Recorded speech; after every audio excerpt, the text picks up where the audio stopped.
Can President Biden maintain his support for Israel and convince dejected Muslims and Arab Americans that he is worth supporting in 2024? Let's get perspective now from Edward Ahmed Mitchell. He's the National Deputy Director of the Council of American Islamic Relations. Good to have you in studio. Thank you for having me. Let me start with this video that Congresswoman Rashida Tlaib posted overnight online, in which she says that the country is not with the president here.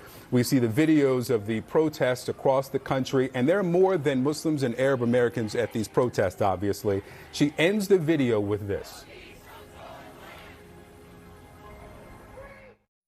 We will remember in 2024.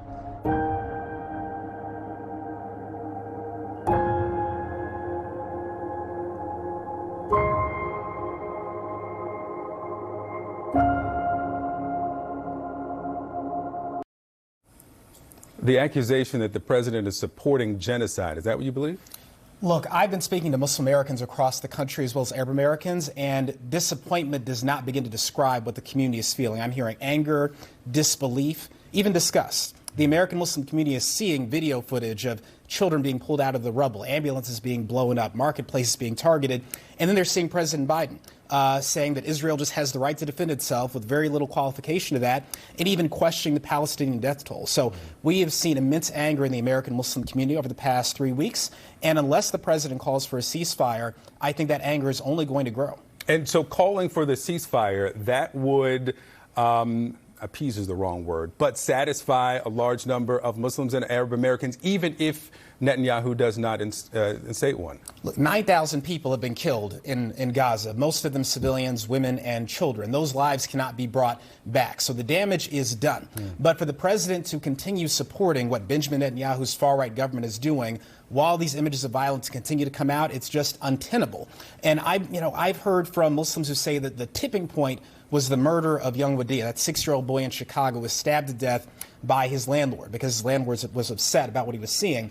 There's a feeling that President Biden has been dehumanizing the American Muslim community, Palestinians overseas, and that has contributed to this atmosphere we're seeing of Islamophobia, just unleashed like it was 10 years ago. Let's listen to a leader in Minnesota talking about his dissatisfaction with the president. Let's play that. As American Muslims, we have suffered under many presidents through different types of policies. But this particular is a big red line. We believe by not electing Biden and him losing, it will reset the political discourse on the American Muslim vote. Okay, so two parts of that. The president is often heard saying that do not compare me to the Almighty, compare me to the alternative. The alternative is likely Donald Trump. If you want President Biden to lose, do you want the man who proposed the Muslim ban in office?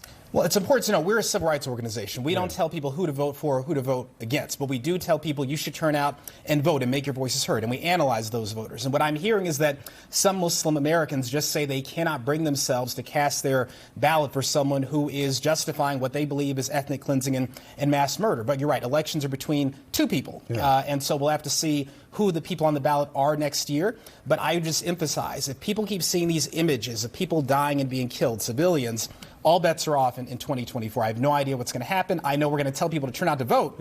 It'll be up to them who to vote for. And I think there's going to be a surprise for major political parties next year. Also, in this poll from the Arab American Institute, they found that not only are people who responded not in support of the president, they have left the party. They're no longer affiliating themselves with the Democratic Party. It's the lowest number since, I believe, 1996 when they started this. We've seen only a few demographic political realignments in history. Black voters leaving the Republican Party in the 1960s. We've also seen Asian American voters in the late 90s, the early aughts, moving away from Republicans as well. Is this that moment for Muslims and Arab Americans, you believe? It's important to know that Muslims actually have changed their political allegiance. Back in 2000, many American Muslims voted for George W. Bush. And then when he went to war with Iraq and unleashed Islamophobia, they switched to the Democratic Party. Is it possible we're going to see an alignment back to the Republican Party? I'd be surprised by that, given how hostile some Republican leaders are to Muslims. I think you might see the independent vote rising in 2024. But again, the next few weeks are critical. It all depends, I think, on how this plays out in Gaza, because we cannot. The American Muslim community is not going to tolerate this level of violence being deployed against anyone, especially our brothers and sisters overseas. So I think the next 2 weeks are critical one way or another. Edward Ahmed Mitchell with CAIR. Thanks so much. Thank you for having me. All right. Cornell